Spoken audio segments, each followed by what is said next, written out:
Advocate हूँ, वकालत करती हूँ, साथ साथ एक संस्था चलाते हैं जिसमें हम सेवा करते हैं, जिसका नाम है caring hand social welfare society. सेवा करने वाले हाथों से हम अपने बुजुर्गों की सेवा करने के लिए समाज में उतरे हैं।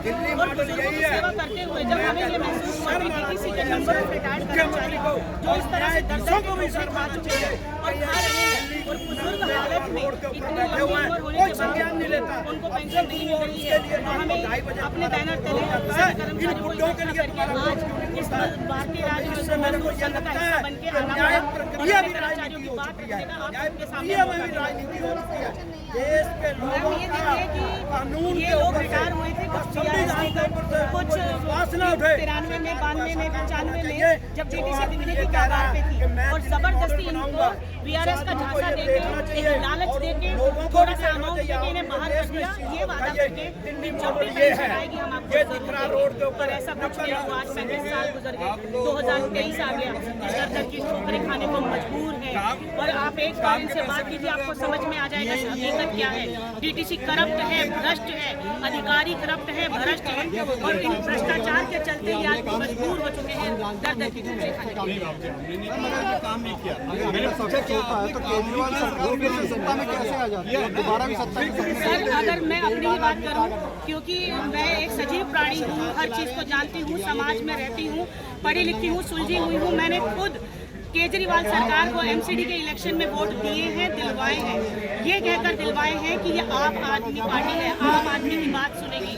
और पिछले 5 साल गुजरे इसके कांग्रेस के बाद जब आई सत्ता में आम आदमी पार्टी, तो कहा हमें ऐसा 5 साल में लगा कि शायद इनको अगर एक मौका और दे देंगे तो ये जो कूड़े के ढेर हैं उनके साथ साथ इन बुजुर्गों की रोटी भी देंगे, इन कूड़े के ढेर को साफ कर देंगे और रोटी देंगे। लेकिन एमसीडी का इलेक्शन जीतने के बाद आज भी केजरीवाल सरकार उसी की कूड़े के ढेर पर रोटियां सेक रही है, और इन बुजुर्गों की मेहनत की हलाल की कमाई इनके खाते में नहीं आ रही है। मैं वकील होने के नाते मैंने नंबर ऑफ रिप्रेजेंटेशंस अपनी, मैंने कर्मचारियों के नाम, पते, address, phone number, token number, batch number, उनकी सारी डिटेल लिख के रिप्रेजेंटेशन भेजी है ट्रांसपोर्ट मिनिस्टर को, चीफ सेक्रेटरी को, केजरीवाल साहब सीएम को, और उसके बाद सीएम ने डीटीसी को, पेंशन विभाग को, परंतु किसी के कान पे जू नहीं रही। एक कंधे से बंदूक दूसरे कंधे पे रख दी जा रही है।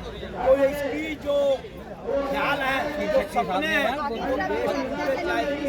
मैम आज हमारा मकसद इतना ही था कि अगर ये रिप्रेजेंटेशन और कागजी कार्रवाई के माध्यम से सोई हुई सरकार नहीं जाग रही है तो शायद ये हंगामा खड़ा करना ही मेरा मकसद बन जाए, परंतु हंगामा खड़ा करना मेरा मकसद नहीं है। मेरा मकसद है कि देश की तकदीर बदलनी चाहिए, ये तस्वीर बदलनी चाहिए। इन बुजुर्गों के खातों में पेंशन, इनके जीने का अधिकार आना चाहिए, और ये गंदगी कूड़े के ढेर पर जीती हुई राजनीति से कूड़े के ढेर को साफ किया जाना चाहिए।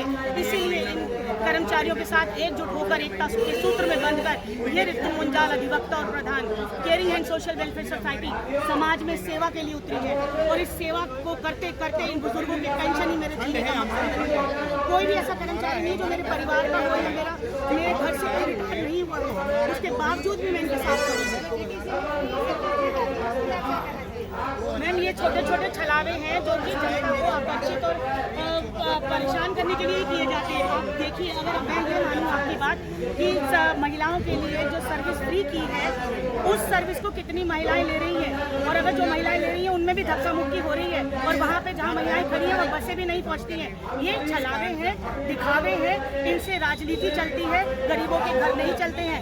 10 रुपये की टिकट माफ करने से एक महिला का सम्मान आप नहीं छीन सकते, और एक महिला को सम्मान भी नहीं दे सकते। महिलाओं को सम्मान देना है तो इसके और बहुत तरीके हैं। बुजुर्गों को सम्मान देना है तो रोटी दीजिए, महिलाओं को सम्मान देना है।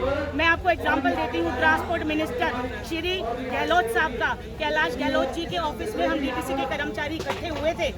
उसके बावजूद हम जब उनसे मीटिंग करने की कोशिश की हमने, तो हमें मिलने के बाद कैलाश गहलोत जी ने हमें बाहर निकलने की हिदायत दे दी, और ये कहा कि यहाँ से बाहर हो जाओ, इस लेडी को बाहर करो।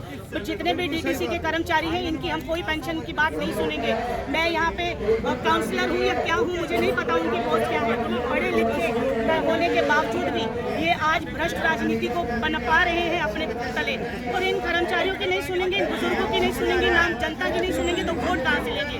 2024 का इलेक्शन हो या उसके बाद कोई भी इलेक्शन हो, मैं अपने को और अपने कर्मचारियों को, हर बुजुर्ग परिवार में मेरे साथ 10-10, 20-20 कर्मचारियों की फैमिलीज जुड़ी हुई हैं। और अगर ये नहीं मानेंगे तो इनको अगली बार कोई वोट नहीं देगा, किसी भी तरह का कोई सपोर्ट नहीं मिलेगा।